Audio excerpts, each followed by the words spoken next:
Bonjour à tous, on se retrouve aujourd'hui pour une vidéo sur un premier exercice du sujet 0 2020 autour des probabilités. Alors, mon objectif c'est à la fois, ma foi, de réviser les probabilités pour le bac avec ce sujet 0 commenté, de voir un peu comment on peut s'organiser dans notre épreuve de bac. Vous allez voir ici, je vous ai mis comme si j'avais le sujet ici sur ma feuille. On va voir ce qu'on peut stabiloter, ce qu'on peut retenir comme information. Et puis on aura la copie ici, et puis en rose ici, les fameuses petites feuilles de brouillon, un petit peu comment on peut s'organiser. Alors on va commencer d'abord par la première partie. On fera une petite pause avant de passer à la deuxième partie. Alors on démarre donc avec la première lecture de notre énoncé. On regarde ensemble. Voilà, conduite accompagnée, formation traditionnelle, donc deux types de formation. On a bien, j'ai 75 personnes, on a 300 personnes au total, on peut stabiloter. C'est le sujet qu'on va garder, donc on va se faire plaisir. Donc on va stabiloter ici, hop là, voilà, on a 300 personnes au total. Donc j'ai sur ces 300 personnes, 75 qui ont pris la formation conduite accompagnée.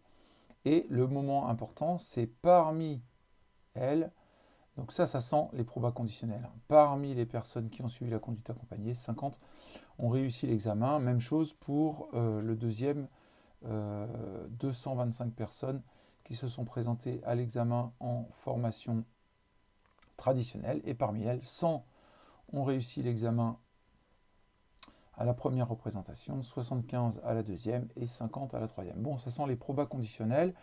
On continue à lire, on a des événements R1, R2, R3. Voilà, réussite A accompagné R réussite. Donc voilà, ça va m'aider à construire mon arbre. On me demande un arbre pondéré, donc ça confirme l'idée que j'aurai des probas conditionnels. Voilà, on lit les questions. Et puis la troisième question, ça va nous parler de variables aléatoires. Je propose qu'on commence à réactiver la mémoire sur les probas conditionnels. Et donc on va dans son petit brouillon directement. On va se rappeler vite fait, ce n'est pas nécessairement, hein, ceux qui ont une bonne habitude déjà n'auront pas besoin de ça. Par contre, je suis en stabilo, je vais repasser en crayon. Voilà. Allez, proba conditionnel. Moi, je vous encourage vraiment à avoir un brouillon qui sert pour avoir les formules, se remémorer les formules. Puis derrière, un petit brouillon, on fait du trash, entre guillemets. On fait nos petits calculs pour vérifier. Mais notre premier brouillon, il doit être propre. Alors, proba conditionnel, on se rappelle vite fait, on réécrit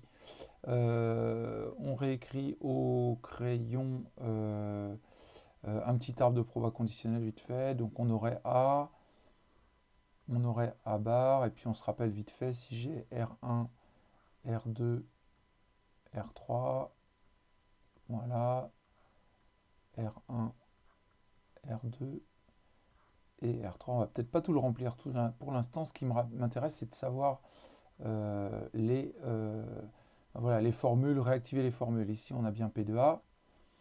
Là, je me rappelle, j'ai P2, R1, sachant A. Et puis ici, il faut absolument que je me rappelle.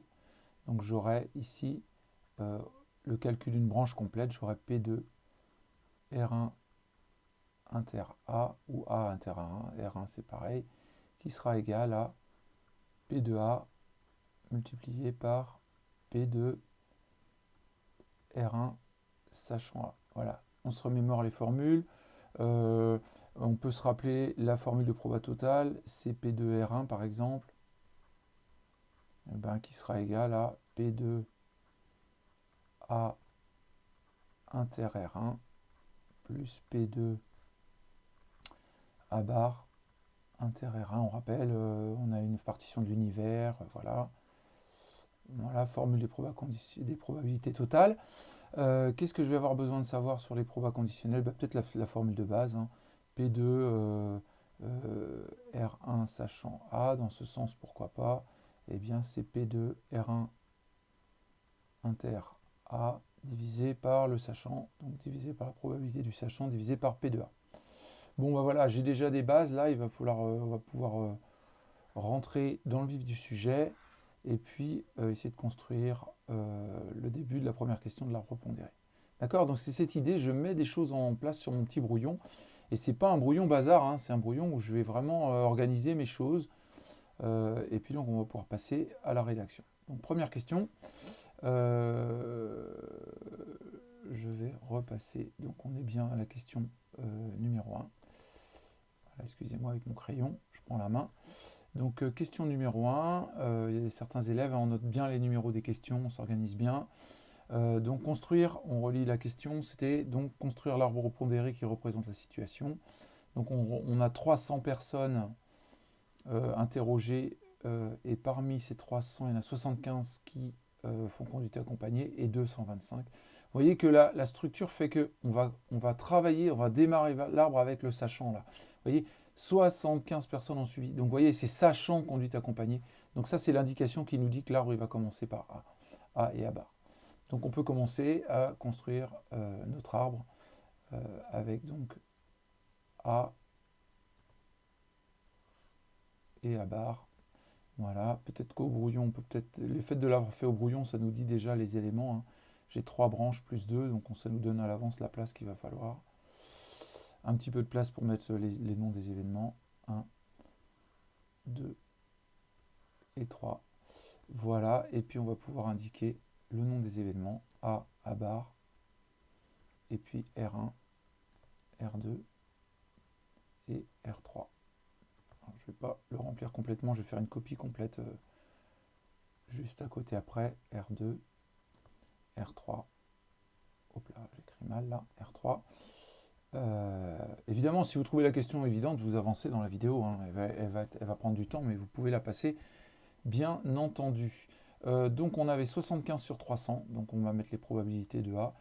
Ceux qui ne sont pas à l'aise, pour certains d'entre vous, c'est une évidence, mais ceux qui ne sont pas à l'aise, n'hésitez pas à écrire sur le côté P de A égale 75 sur 300. Voilà, du coup on a 225 sur 300. Je ne vais peut-être pas le recopier à chaque fois, mais au moins au départ, par exemple ici je vais indiquer c'est P2 R1 sachant A. Et donc ça c'est égal, alors on va quand même regarder, je sais que c'est A, donc j'ai plus que 60, je suis bien basé sur 75 personnes là du coup, et donc je suis parmi l'effectif de A, donc je suis sur 75, et donc j'en ai l'énoncé, c'était, on va revenir comme si j'étais avec vous sur la copie, donc on a bien, parmi les 75, 50 ont réussi l'examen à la première représentation. Donc on peut y aller, 50 sur 75. Donc vous voyez qu'une fois qu'on l'a bien écrit, on n'est peut-être pas obligé de le refaire à chaque fois. Donc on avait 50 sur 75, on avait 25 sur 75 ici, et on a 0. Voilà, et puis si je continue, j'ai le même principe de l'autre côté, j'en avais 100 sur 225, 75 sur 225, hop là, 75 sur 225, et enfin 50 sur 225.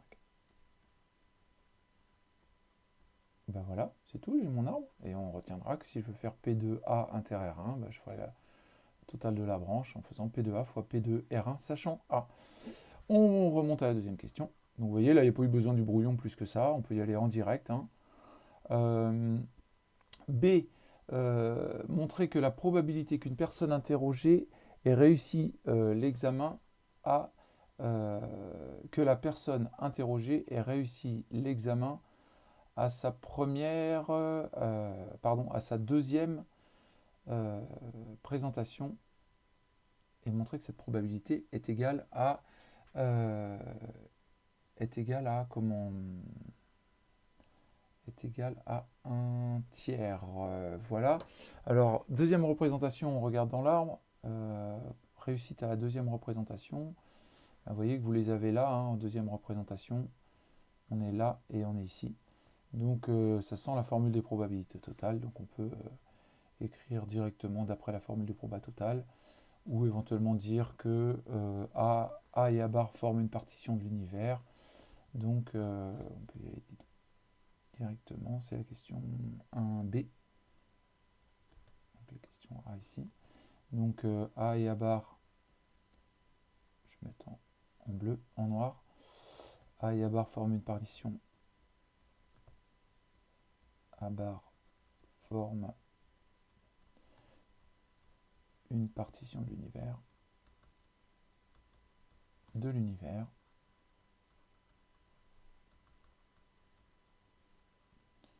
D'après la formule des probas totales, on peut mettre directement formule des probabilités totales.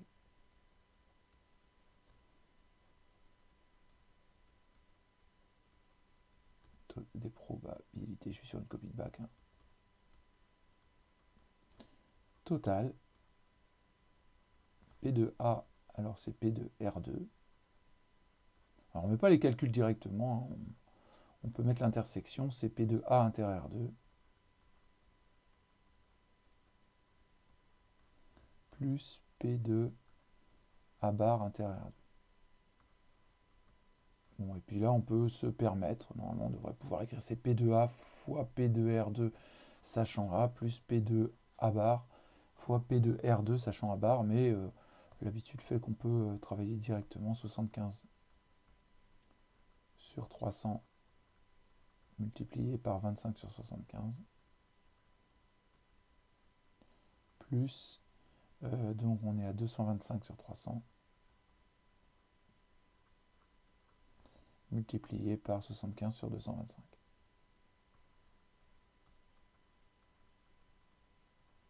Et puis là on peut répondre directement, on va pas détailler davantage, et donc on obtient la valeur 1 tiers, c'est bien ça. D'accord, 100 sur 300. Qu'est-ce que je pouvais dire? Ouais, on peut même le faire, vous voyez, de tête, hein, puisqu'on simplifie là, hop, 25 sur 300, et puis ici, on arrive à 100 sur 300, 1 tiers. Je m'aperçois que j'ai oublié la première question, c'était P2A inter R2. C'est pas grave, je vais revenir. P2A inter R2. Dans l'ordre des probabilités, P2A inter R2 qui est égal à... Alors vous voyez, là j'ai pas fait le détail, mais si c'est la question elle-même, je vais détailler, c'est P2A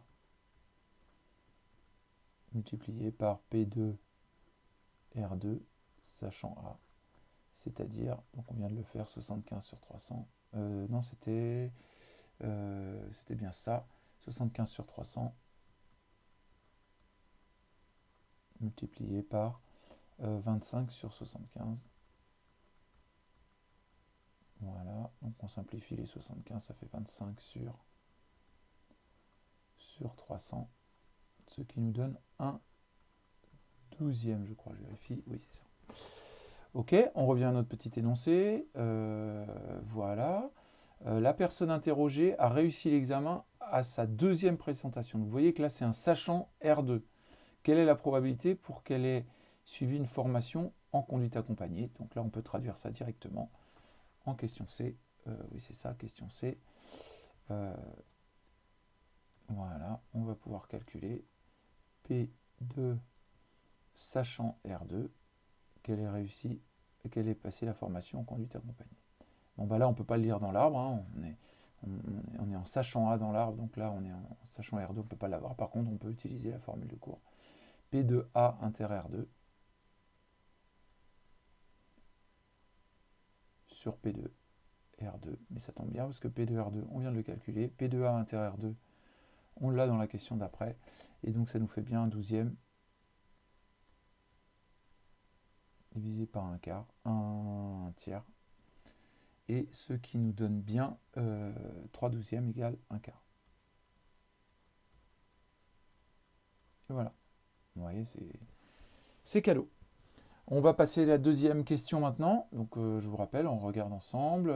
Première question 2A, B, C. Ouais, voilà, on va passer à la question numéro 3. Donc il y avait la question 1. Là, je m'aperçois que c'était 2A. Voilà. Ici, on a la 2B, la 2C. On va passer à la question 3. Alors, on va prendre le temps de bien lire. Cette fois-ci, on nous parle de variables aléatoires. Alors, variable aléatoire, tout de suite on va dire, allez, binomial, tout ça. Mais non, et on va peut-être regarder en détail. On note x, la variable aléatoire qui, à toute personne choisie au hasard dans le groupe, associe le nombre de fois où elle est présentée à l'examen jusqu'à sa réussite. Par exemple, si x égale 1, c'est que ça correspond à l'événement R1, x égale 2 correspondra à l'événement R2, x égale 3 correspondra à l'événement R3. Donc vous voyez que là, on n'a pas une loi binomiale, on ne répète pas de manière identique et indépendante la même expérience. On compte simplement parmi nos 300 personnes. Là. Voilà. Donc là, eh bien, on a une loi au sens classique d'une loi quelconque, donc il va falloir faire le tableau avec les probabilités des différentes issues, x égale 1, x égale 2, x égale 3. Voilà, calculer l'espérance, ben, ça c'est la formule classique.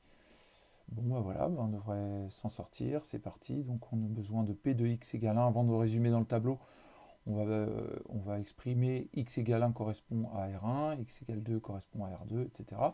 Et puis on va résumer ça dans un tableau à la fin. Bon, ben, je crois qu'on peut démarrer. X égale 1, hop là, P de x égale 1, ça correspond à P de R1. Voilà, alors je ne vais peut-être pas vous donner les détails, mais il faudrait refaire les différentes probabilités. On va peut-être les écrire ici. P de R1, donc c'est P de A inter R1 plus P de A bar inter R1. C'est peut-être pas la peine de redire formule des probabilités totales, on vient de le dire tout à l'heure. Hein. Donc voilà, on obtient un demi. Vous faites la même démarche au-dessus, hein, je ne vais pas vous détailler, on obtient un demi. Voilà, P de x égale R2, x égale 2, pardon, ça fait P de R2. Ça, on vient de le voir, c'est un tiers. Et puis, P de x égale 3, c'est P de R3. Alors, P de R3, c'est particulier, puisque il n'y a pas de R3, il y a une probabilité nulle sachant de R3 sachant A. Donc, P de R3, c'est donc, alors c'était 0. Hein, donc on peut le détailler dans l'arbre. Hein. Soit vous voulez, soit vous répondez directement, ou alors vous dites bah, c'est 75 sur 300 fois 0. 75 sur 300 fois 0, plus, bah, l'autre, je vais revenir sur ma feuille, 225 sur 300 fois 50 sur 225. 225 sur 300 fois 50 sur 225. Et on obtient un sixième, puisque 225 saute là, et puis ça s'annule, un sixième. Voilà. Peut-être vérifier que ça colle bien, un sixième plus un tiers, ça fait bien un demi, plus un demi, on est bien un total de 1. Donc ça m'arrange bien, c'est cohérent. Bon bah voilà, bah maintenant il ne reste plus qu'à faire un petit tableau pour décorer tout ça. La loi, elle est indiquée par ce tableau. D'accord, on fait attention aux notations. Donc on va donner les issues xi là, les valeurs xi ici. Pardon, je perds mon crayon. Donc on a xi, ici on a p de x égale xi. Voilà, et donc la possibilité, j'ai donc 1 comme possibilité, 2 ou 3. Voilà, et je suis donc à un demi, un tiers, un sixième. Voilà, donc j'ai donc établi la loi de la variable aléatoire x. La question suivante, du coup, quand on est bien préparé, ça devient une évidence. On peut peut-être, si on a un petit doute, on va se ramener à mon tableau, à mon brouillon. Je me rappelle, pour l'espérance, on le réécrit au brouillon, j'allais dire sur mon brouillon propre, hein, l'espérance de x, c'est xi fois p2. Donc on va faire, bon, je vous la mets directement, je fais la somme des xi donc des valeurs prises par la variable aléatoire fois la probabilité de l'atteinte de cette variable, P de x égale xi. Hop là, j'ai mon crayon qui bug. P de x égale xi. Bon, bah voilà, bah, du coup, je fais la somme, et quand on est préparé, là, du coup, c'est la rigolade. Et donc, on obtient l'espérance en question B. Donc là, c'est petit a. Question B, espérance de x est donc égale à 1 fois 1 demi. Est-ce qu'on peut peut-être la détailler, rappeler la formule dans le cours sur la copie. Xi fois P de x égale xi. Donc, et puis là, du coup, on y va 1 fois 1 demi plus 2 fois 1 tiers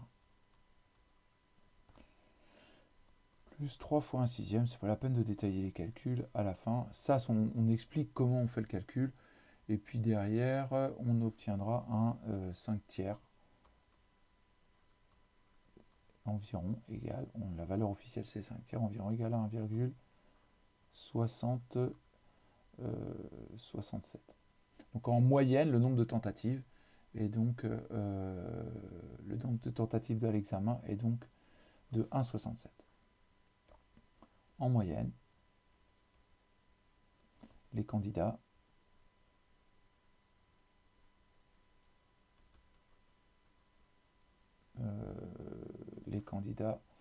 ont obtenu le permis au bout de 1,67 tentatives. Voilà, donc bon, bah, jusque-là ça se copie pas trop mal notre affaire, on est content, on a bossé dans l'année, ça déroule pas mal. On va jeter un œil sur maintenant la question 4.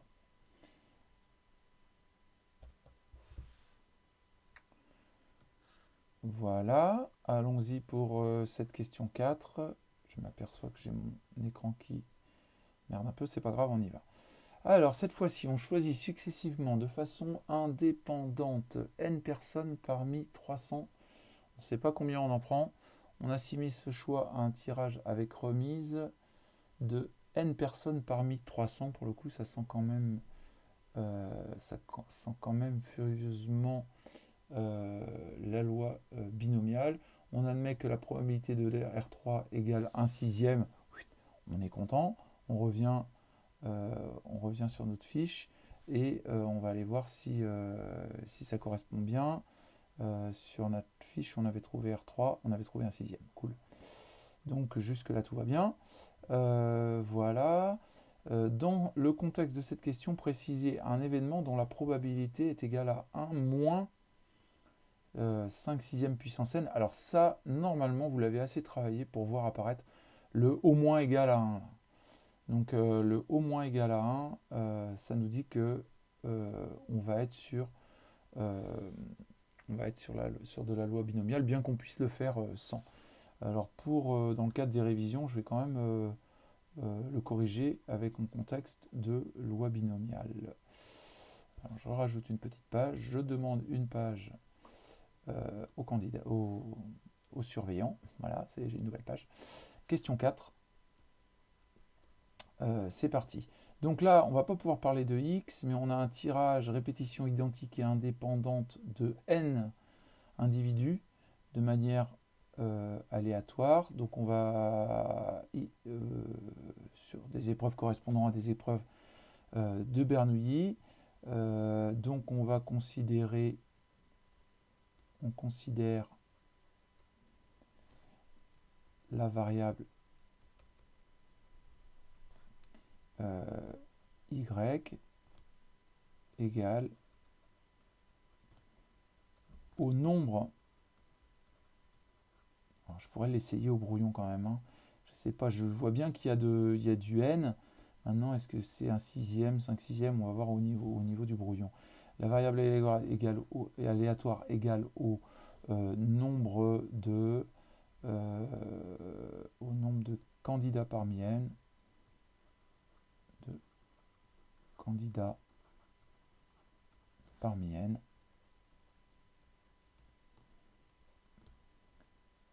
qui, on ne sait pas trop. Et là, je crois que ça vaut le coup de prendre le brouillon et de réactiver la binomiale.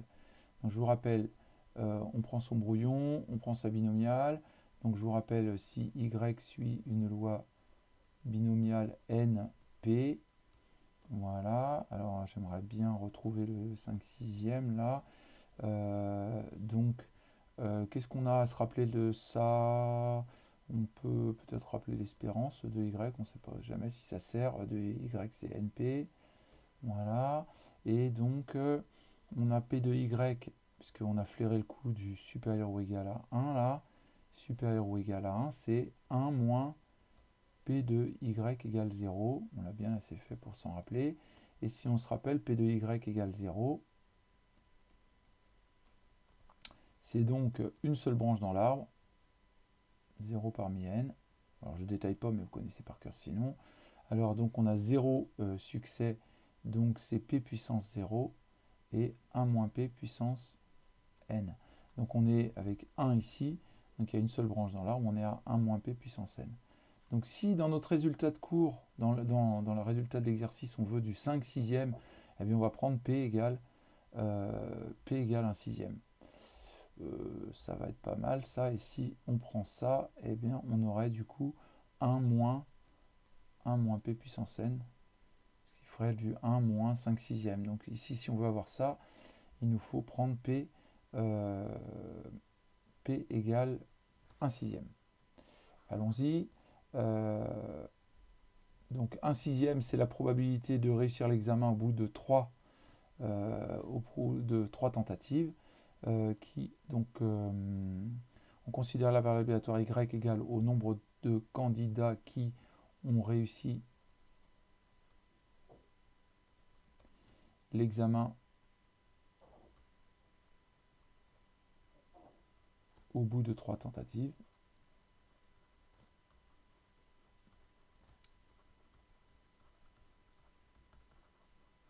Donc c'est-à-dire au bout de 3 tentatives, c'est R3. Donc on peut dire que y suit une loi binomiale de paramètres n 1/6. On peut rajouter p de R3 égale 1/6. Voilà. Et donc du coup, si on regarde au niveau de mon brouillon, eh ben, ça devrait bien coller. Du coup, p de y, on va pouvoir recopier ce qu'on a mis au brouillon. P de y supérieur ou égal à 1. C'est donc 1 moins p de y égale 0.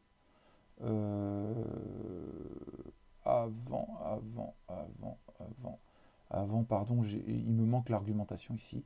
On peut dire que l'expérience est une répétition identique et indépendante de n épreuves de Bernoulli. Je vais le rajouter parce que absolument. Donc l'expérience est une répétition identique et indépendante de, pardon j'écris mal, de n épreuves de Bernoulli. Hop là, je passe, j'ai sauté une page de paramètres.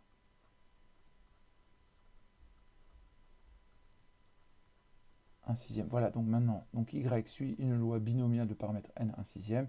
Et puis quand je termine avec ça, j'aurai bien 1 moins p de y égale 0. Si j'ai un doute, je le mets ici. P de y égale 0. C'est donc une branche, 0 succès et donc n échec. Donc allez, on la recopie, c'est une façon de réviser. 0 parmi n, 1/6 puissance 0 et 5/6, hop là, qui bug, et 5/6 puissance n. Donc on obtient bien 5/6 puissance n. Voilà. Et donc on obtient bien 1 moins 5/6 puissance n. Voilà. Donc on peut dire que 1 moins 5/6 puissance n est la probabilité pour que parmi n candidats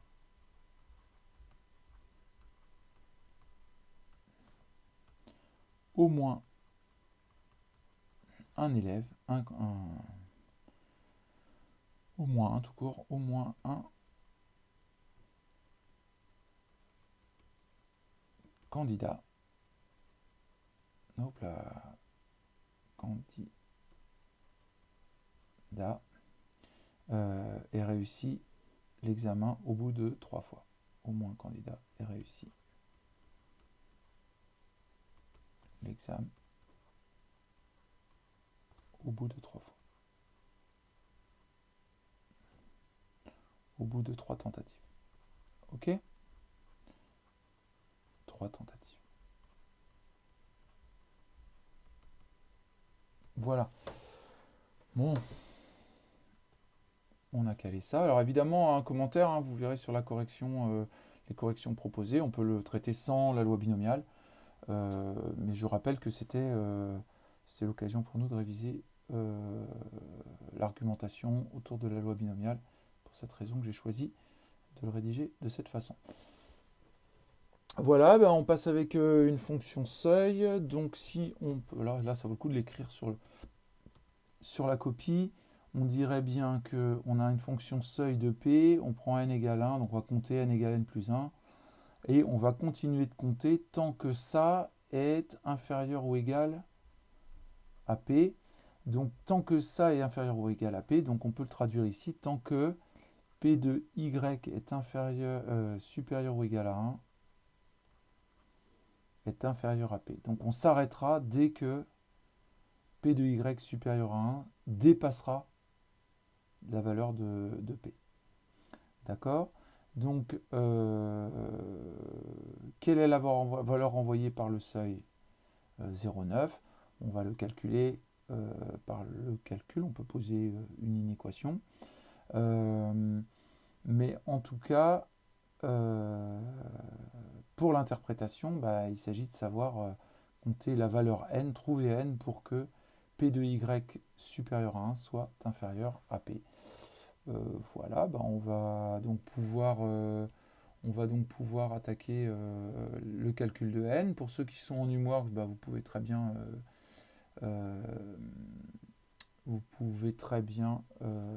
taper le programme Python, saisir le programme Python. Pour les autres, ben, de toute façon, dans tous les cas, ça nous intéresse de travailler le calcul. Donc B, eh bien, nous, ce qui nous intéresse, c'est déterminer la première valeur de n pour laquelle 1 moins 0,9 puissance n soit supérieur à 0,9. Voilà. Donc on peut peut-être isoler. Donc ça va nous faire 1 moins 0,9, 0,1 plus grand que 0, pardon, j'ai dit une bêtise, moi c'était pas 0,9, là c'est 5 sixièmes, pardon. Oh là là là là là là. 5 sixièmes, 1 moins 5 sixièmes, donc ça nous fait... on va passer de l'autre côté, ça nous fait 0,1 plus grand que 5 sixièmes puissance n. Voilà. Alors il y a deux stratégies là, soit vous prenez votre calculatrice et vous augmentez jusqu'à trouver la valeur de n. On trouve d'après la calculatrice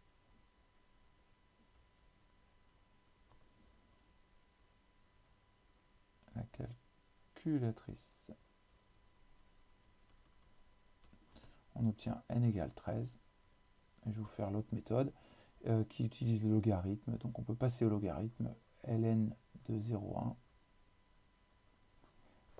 C'est vrai que cette année encore, pour l'instant, on n'a pas encore travaillé le logarithme, mais c'est pas grave, on passe au logarithme, donc égal au logarithme népérien de 5 sixièmes puissance n. Et donc ça nous fait ln de 0,1 plus grand que, c'était plus grand strictement, que n fois ln de 5 sixièmes. Alors je vous rappelle que, enfin je rappelle pas la classe pour cette année, mais la fonction ln elle est croissante sur r plus étoile. Donc du coup, on ne change pas le sens de l'inégalité. Et puis, il ne reste plus qu'à diviser. Ça nous fait un n ln de 0, 1 divisé par ln de 5 sixièmes. Et donc, on obtient un plus grand. Pourquoi? Parce que ln de 5 sixièmes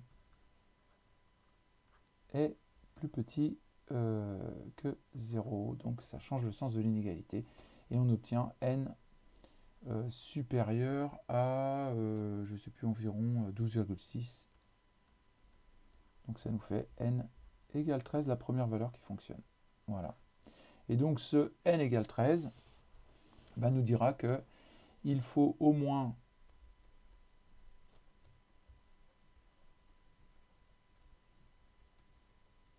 13 personnes pour que la probabilité qu'au moins un candidat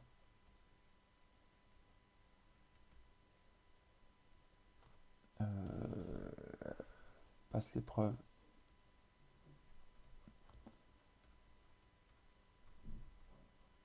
non, réussissent le permis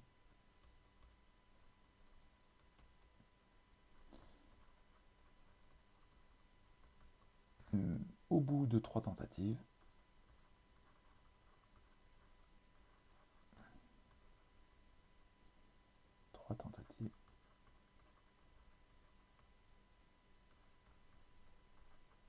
Soit supérieur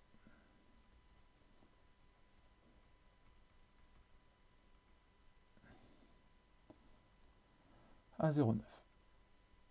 Voilà.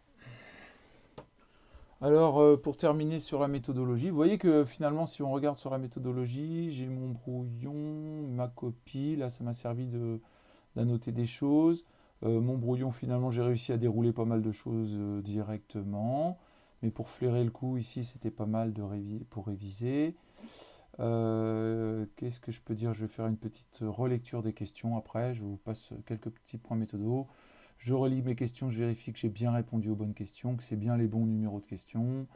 Voilà. Je relis, j'ai bien fait l'espérance, tout va bien. Ici, j'avais 2 questions, j'ai bien répondu. Seuil de 9, j'ai bien donné la valeur. Voilà. Et interpréter, j'ai bien interprété. Voilà. J'espère que cet exercice commenté vous aura aidé.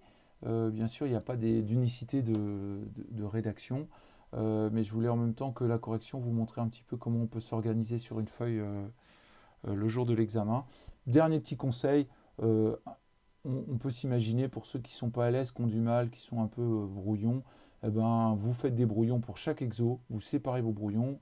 Dès que vous avez fini l'exo, vous pliez le brouillon, c'est rangé, et si j'ai besoin de revenir dessus à la fin de l'épreuve, je pourrai toujours.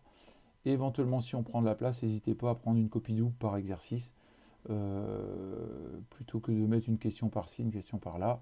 Au moins, on a de la place, et puis dès que la copie, l'exercice est fait, on range. Voilà, j'espère que ça vous aura donné des indications, des aides méthodologiques, et puis surtout que ça vous aura permis de réviser les probas. Voilà, bon courage, bonne journée à tous, au revoir.